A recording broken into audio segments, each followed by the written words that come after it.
All right, welcome back, Powers on Sports Podcast. Again, we want to wish everybody a happy Thanksgiving weekend and happy Thanksgiving with your family. I know it's sometimes tough to be around family all day, but be nice, be cordial, and have a nice fellowship of meal. Again, be thankful for all the things you do have and such. So, all right, on that note, we're going to bring in Anthony Blevins. Coach Blev is back with us.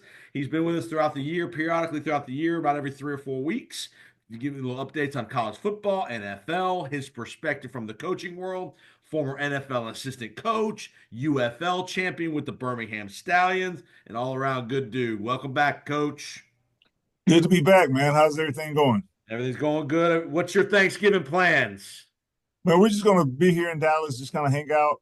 My wife's aunt is hosting Thanksgiving, so we're gonna go. She lives about 30 minutes from us, so we're just gonna go hang out with family and like you just said, just be around all day, kind of. So, looking forward to it. Thanksgiving is my probably one of my favorite holidays.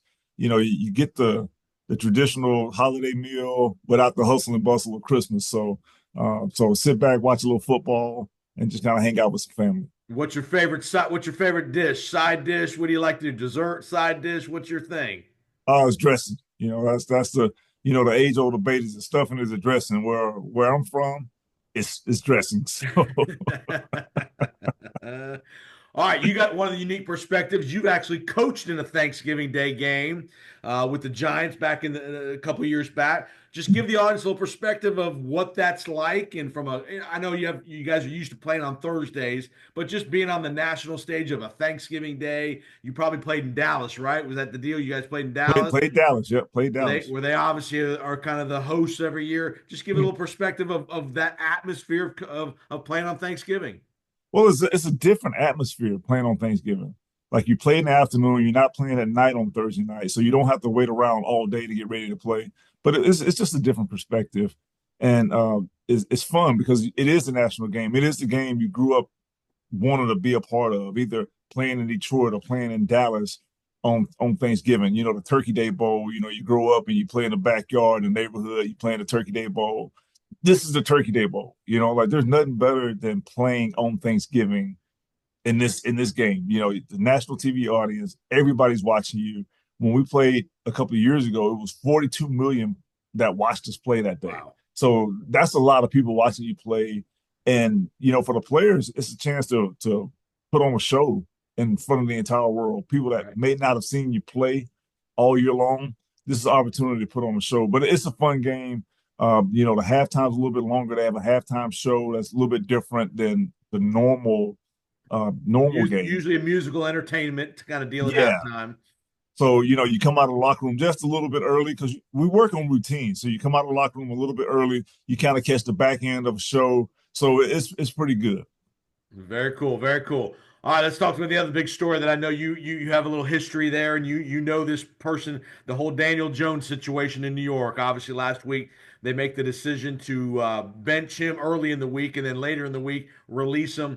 They'll never admit this publicly, but we all know what it is. It's a salary cap protection. They didn't want to be on the hook for $24 million next year in the event Jones got hurt next year. And there's also an element of the reason they went to Tommy DeVito and not Drew Lock is probably their thought is we don't want to win many games. And again, they'll never admit this. They want to play for the draft pick to some degree. Just talk about your experiences being around Daniel Jones and the kind of guy he is. And obviously, it was a tough situation for him as they move forward. They had playoff success in year one with Dayball, and it's not gone as well the last couple of years. Just talk about being around Daniel Jones, the kind of player he is, kind of guy he is, and how do you think he'll react to having the opportunity now to choose where he wants to go the rest of the year? Yeah. First of all, let me say, man, I love DJ. I absolutely love DJ. I love who he is. I love his work ethic. He's the first person in the building, the last person to leave at night. We'll come down, players will get done in the building roughly 5 o'clock, 4:30, 5 o'clock. You come down for dinner as a coach because you're not just getting started.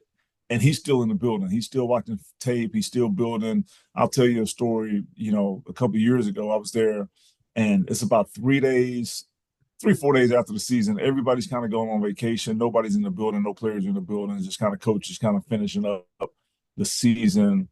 And he's down there doing battle ropes in the weight room. He's still working. He's preparing for next year. That's who Daniel Jones is. And it's just unfortunate it didn't work out there in New York. But I love Daniel. I love who he is as a person, as a player. Could have been better, yes, but I mean, it's not all on Daniel. Like you Right. can't blame Daniel for all this. They just got a number one receiver this year, in Malik Neighbors that they just drafted. They trade away their best offensive player in Saquon. That's not Daniel's fault. That's on the organization. So the organization has some questions to answer that they've got to decide where they're going to go. And now, obviously, they're going to reset the franchise, and they've got to draft right, or hit it in the free And the agents, offensive hidden free line was agency. never in great shape Yeah. there either in the last several years. Yeah, the quarterback got sacked last year 85 times. Like that's a recipe for disaster all the way around. There's a lot of people with blood on their hands in this situation. There's been talk of where would he be a good fit. I mean, a lot of people speculation about the last 6, 7 games of the year. Could he be a backup quarterback somewhere? A place like Baltimore that does a lot of running, and Daniel's a good runner. A place like that. They're talking about maybe Minnesota to back up Sam Darnold. What's the kind of spot you think he'd be a good fit in? I like Minnesota. I think Minnesota is a really good spot. I like Miami, with Yep. Tua Right. and their situation. They don't Right. have a consistent, a good enough backup quarterback. Daniel can come in and fill that gap. Hopefully, nothing happens to Tua, but he does have an injury history that we Right. everybody's aware of. It's been very, very documented. So I like Miami, probably the best spot for me personally. And they got a chance now. They got a chance to be that 7 seed. They've won 3 in a row. They're playing well on offense. And you're right. That is a great insurance policy for Tua situation. Give me a give me a thought about when an organization makes a decision like the Giants have made, where the locker room, they know what's going on. They know why they're doing what they're doing. How does that play in the locker room, and how does that translate to the practice field? How do you keep the motivation up of the team when an organization makes a financial decision and a decision that the players know kind of what it is? I think you saw it on Sunday. I mean, a 30-7 loss to Tampa. And the Giants were flat. I watched the game. They were absolutely flat. Did not play their best version of football. Yep. So I think you saw how it played out. These guys, they deserve more. They deserve better. They want to win. Like that's Sure. when you have fun in this business is winning. They don't care about contracts. They don't care about injury guarantees. They don't care about anything. They want the best players on the field Right. to give them a chance to win. Right now they're 2-9. They don't care about, well, if he gets hurt, he's owed 23 million. Well, that's on the organization. They signed the contract.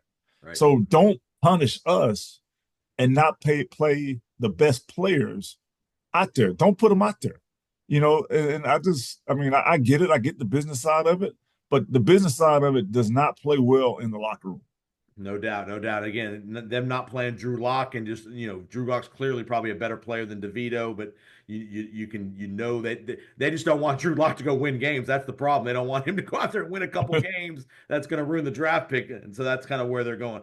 Talk about the adage of we hear a lot of coaches talk about you want to be playing your best football after Thanksgiving. So talk about little things that organizations do or don't do that keep that project. You got a team like Miami's playing well, team like Tampa, Buffalo, teams that are accelerating as we get to Thanksgiving. Just talk about that momentum that you want to try to be building at Thanksgiving. Well, yeah, there is an adage that you say you want to be playing your best in December. December football matters. You want to be playing good football in December, but you don't do anything different. Like you're just stacking games week after week after week, staying focused on the fundamentals. And when you get away from the fundamentals, that's when things happen. That's when you start missing tackles abundantly on defense. That's when you start turning Special the, teams, turning the there's been a ball lot of over. block kicks in the last couple of weeks in special teams around the league. Yeah, Dallas had, Dallas game last week. They had a kickoff return, get a block punt. You know what I mean? Like they have the onside kick recovery for a touchdown late in the game. It's a lot of things that have happened around the league. Chicago had The Bears have two had block field kicks. goal issues, right? Yeah. So it just really comes down to fundamentals. You want to stay focused on the fundamentals throughout the season and have those fundamental periods in practice where those fundamentals stay fresh. Do you guys shorten practice a little bit as we get into December? Do you guys cut a period or two out of the practice schedule to keep guys a little fresher? Obviously, a lot of wear and tear on the guys this time of the year. There's been a few teams that even have not even had their bye week yet. Teams like Houston, Baltimore, teams that are in contention that are going to get a bye week, I think in week 14. How beneficial is it going to be for them to get a bye week so late in the year? Well, the bye week is always good. There's no doubt about it. You get your body rested, you get back, you're able to get away from football for a little bit, and then just kind of refocus, recenter. But yeah, places I've been, we've cut practice this time of year. Usually as it gets later, you cut more time. So one thing we did when I was actually in New York when we went to the playoffs that year, we would only practice for about an hour, 15 minutes, and then we would do a 30-minute walkthrough after practice. Right. So, so you're still getting the work in, but you're not doing the physical part of it. It becomes more mental. And that's what December football is about. It's about the mental work. The physical work is done. You want to come in, get your work, get the fundamentals done, get some stuff live, get out of the pads, then start talking about the mental. Couple marquee matchups this week. Got a huge one in Baltimore. The Eagles come to town. Saquon Barkley went crazy on Sunday night, running wild. You've been around Saquon. Just talk about what a good player this guy is. And boy, if this guy got a little help, which he's gotten in Philadelphia with an offensive line and some skill players around him, how great of a player this guy can be. Oh, this guy's phenomenal. He's absolutely phenomenal. Every game he's played in where I was on the sideline, he does something in the game where you look at somebody else like, did I just see what I just thought I saw? Because it's inhumanly possible. Like a couple of weeks ago, he jumps over the guy backwards, like Right. not even forward. He jumped over the guy backwards. Like who does that? Like this guy's a class 5 mutant. He's an X-Man. Like he's a superhero. I mean, what do you say about the guy? I mean, if he stays healthy, I mean, I've said this for a long time. He's a Hall of Famer. Like people can talk about, you don't take a back that high, you don't do this, and when he was drafted, yes, you do if it's Saquon Barkley. Like Saquon is unbelievable, good person, good teammate. I hate how everything played out so publicly Right. in New York for him. But I love Saquon. I love how he comes to work. I love just who he is as a person. Ultra competitive. Like he's the guy that'll argue with you. You go say, Saquon, the sky's blue. No, it's red. No, no, I'm telling you, it's red. I'm telling you, it's red. That's him. That's how competitive he is. So I love the guy, and I'm happy that he's having success in Philly. As we get into late November, early December, we're going to see a lot more weather issues in games. We saw last week Cleveland, Pittsburgh with the snow. You're going to have wind like up in Buffalo and different places around the country. Talk about from a coaching perspective, especially an area you dealt with a lot with special teams and DBs, playing the ball, fielding the ball in these weather conditions. Talk about how much more of an emphasis maybe you guys spend during the week in your meetings, in your positional meetings, special teams meetings. Just talk about dealing with weather conditions, things like that. Well, you don't talk about it overly. You know what the weather conditions are, and you practice them. Being up in the northeast, we always practice outside, so we were used to them. When people came into MetLife, we were used to the wind, we were used to the cold. It didn't bother us at all, really, be honest with you. So we didn't really talk about it because we practice in it all the time. What about when you're in a warm weather, like a team like Tampa or Arizona, then they have to travel into that stuff. Miami, that typically has to go to Buffalo or New York late in the year. Miami goes to Green Bay Thanksgiving night. Will probably going to be really cold. And we know Tua's not played really well in the cold weather. We saw Kansas City and Miami in the playoff game last year. Just talk about the adjustment when you're used to playing in warm weather, having to go into that cold weather. Yeah, that's when I think it becomes a factor is when you're a warm weather team, you haven't played a game that's below 60 degrees, and all of a sudden you go somewhere where it's 20. But it becomes really a mind game. Like people, you kind of psych yourself out of, oh, it's gonna be cold, it's gonna be cold, I gotta wear this, I gotta wear that. And then you stop focusing on football, you start focusing on weather. That's when it becomes an issue. That's when you gotta, like as a coach or as players in the locker room, you got to dial it back. Like, guys, we're going to play football. You'll be fine. Because really, when you start moving around, like your body warms up, you're okay. You start sweating. The people that I really feel sorry for is the fans. They sit out Right. there, they're covered up, they're in blankets, they sit still the whole game. They're freezing. Like some of them got some of that oil in them. They've been out there tailgating, so they've been drinking, so they feel pretty good too. But the majority of them, they're just sitting out there. They're on the blankets, they're freezing, and just watching the team. That's what I really feel sorry for. I don't feel sorry for the players. What's your favorite snow game you ever played in or coached Honestly, in? honestly, I haven't coached in any snow games. Really? I have Okay. not coached in not. I take that back. We played one game, and I'm not sure it was who it was against. It was Green Bay actually in MetLife, and it kind of snowed during the game a little bit. But that's the only Yeah. But it wasn't a real factor in the game. To be honest with you. So There you go. I've only had that experience like one time. That's there you go. That's you guys are cold on the sidelines too. The coaches get cold as you know what too, huh? Yeah. Yeah, we got all types of gear though. We got snow pants. You got the hand warmers. You got all types of stuff. So Yeah, we're but we're you're a guy good. from the South, man. You're still gonna get cold, man. Come on. But I'm with eventually you you. get used to it. Like it was so when I first moved to New York, I came from Arizona. Didn't have a coat, didn't have a jacket. I come into New York, land at Newark. It's more snow on the ground than I've ever seen in my life. I don't have a jacket, don't have a coat, and it's February. It's like mid-February when I get there. I'm like, I'm not gonna buy a coat. I'm like, it'll warm up in March. Like it's about to warm up. It didn't warm up Week till one, June. you're at Macy's buying a coat. Week one. No, I walked around all winter. I had Giants coats on, and like I'm just a walking billboard for the Giants. I had all types of Giants stuff, just warm weather stuff, hat, That's funny. jacket, vest. And then next year, I bought a lot of coats, All right, you listen coats to and Coach. boots. Yeah, you're listening to Coach Blevins here, Powers on Sports Podcast. We're just going through the NFL. We're gonna hit a little college football here in a second. So, um, carnage in college football last week, Anthony. We saw so many teams that were in the college football playoff mix: Bama, Ole Miss, A&M, Colorado, Indiana. They all lose. Talk about playing with pressure, whether it's college football, pro football. When you're the team that's supposed to win these games, whether it's for a playoff berth, college playoff berth, NFL. Talk about playing with pressure versus not having that pressure on your shoulders. Well, when you play with pressure, you feel like you got everything to lose. So every mistake kind of compounds. So as a coach, you got to come in and be like, "Hey guys, hey, like calm down. Let's just go play our game. Let's do what got us here." To play with pressure is a privilege. That means you've had success all year long to get to this point. So let's not do anything different than we've done. Let's just continue to play our game. And on the flip side of it, when you're, 3-7 or whatever you are Auburn, at when this you're a team point, like Auburn or Florida, yeah, you got nothing to lose. Like you can come out, play great, make some mistakes because you've been making mistakes all year long, but go out and play, have fun, like because you're not expected to win anyway. So when you do is great, but nobody expects you to win. Nobody expected, Texas A&M to lose to Auburn last year. I mean last week, or for it to go into 4 overtimes. Nobody expected that. Everybody thought Texas A&M walking to Jordan Hare, get it beat done. them, and get ready for Texas. Well, guess what? They got pride too. And they've got nothing to lose.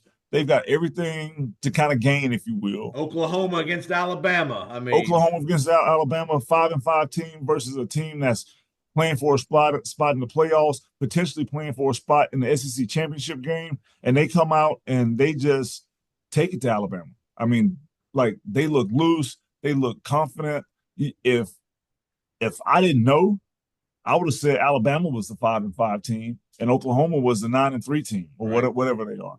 So Oklahoma, Auburn, they really played great being the underdog, and it's something to the underdog. It's something you can go into the locker room as a coach and motivate. They got us by 2 touchdowns. We're not that bad of a team. We're not a bad team at all. We're a couple plays short here and there, but this is disrespect, and you can kind of play the respect card, disrespect card, and get your teams motivated. Kind of like you do when you're the homecoming opponent. Homecoming opponent. Right. Uh, you kind of go in and you play that card, and you get guys rallied around it, and next thing you know, you're in the game. You're in the fourth quarter, and then like everybody's believing. Everybody knows we can win this game, and that's what happened at Oklahoma and Texas. I mean Texas, Auburn. Sorry. Let's take a look at Indiana's situation. Obviously, they were undefeated going to Columbus. They lose fairly convincingly. They took the lead early, and then Ohio State kind of took control of the game. You have a one-loss Indiana.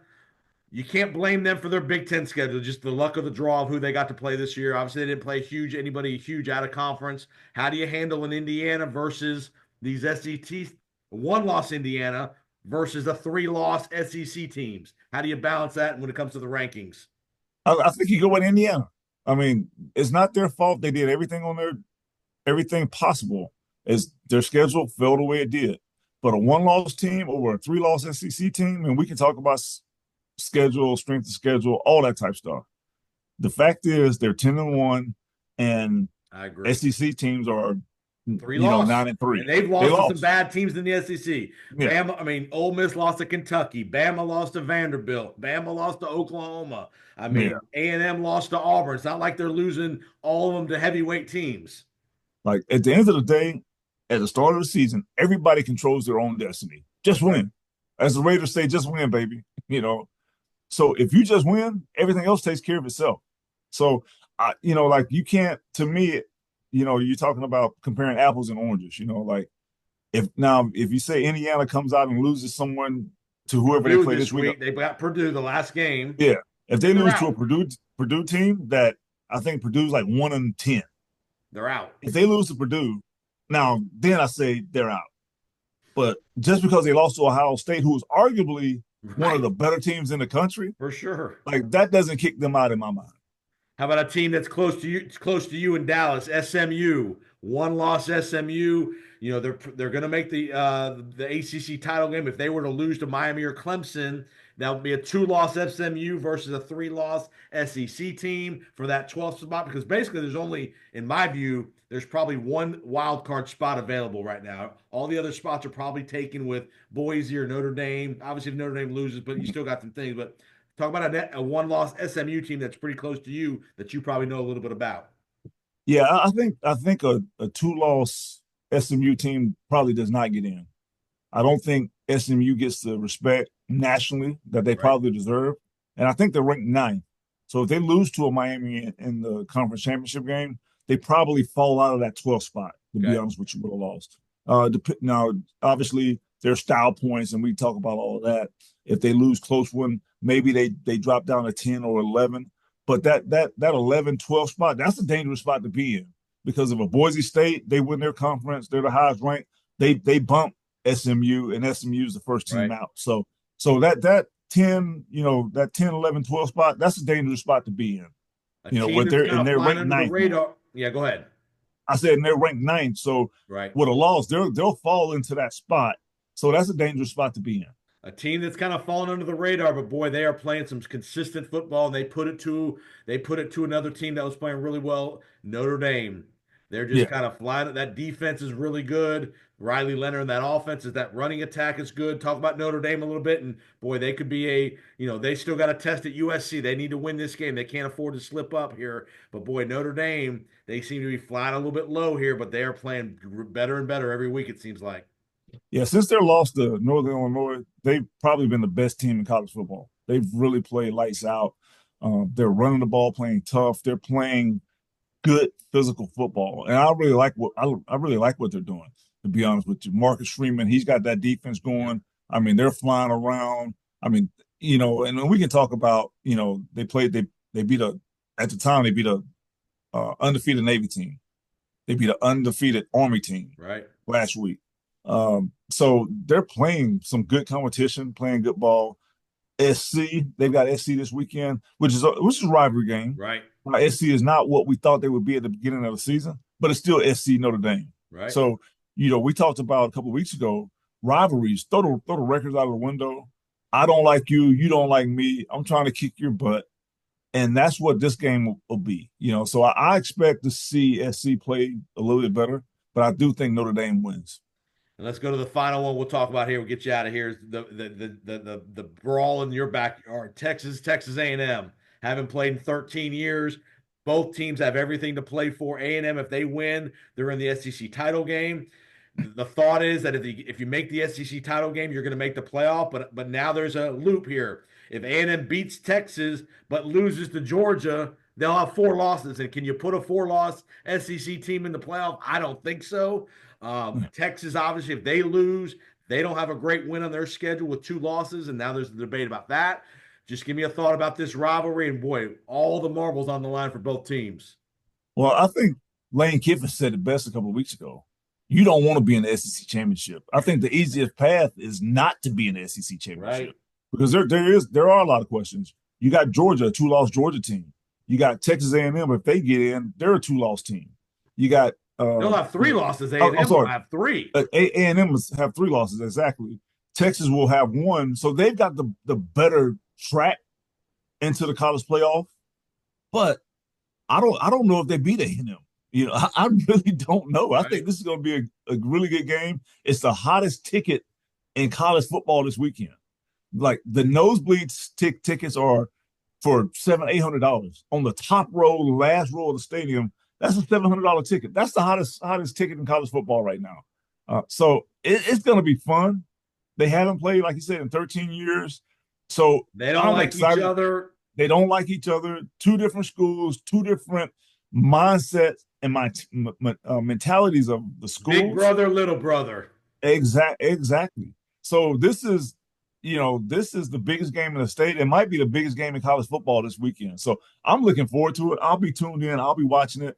I mean, obviously this is rivalry weekend. You got Alabama, Auburn. You got Texas A&M. You got Georgia Tech. Yep. And That's I'll a tell you sneak. what. That's a sneaky game there. Be careful, Georgia. Yeah, I was just about to say Georgia Tech. Don't sleep on them. Georgia Tech's a really good football team, and they play a style that they can play with Georgia. So it's going to be interesting down this stretch. I don't think anybody is totally locked in into the playoffs right now without a loss. I think Oregon they're playing really good. Ohio State they've got Michigan, which Right? Michigan hadn't had their best season, But you but never it's a know. rivalry game. That's It's it. a rivalry game. Anything can happen. So I'm excited to see what happens this weekend. I think this is going to be fun. I think the college football playoff is fun for the fans.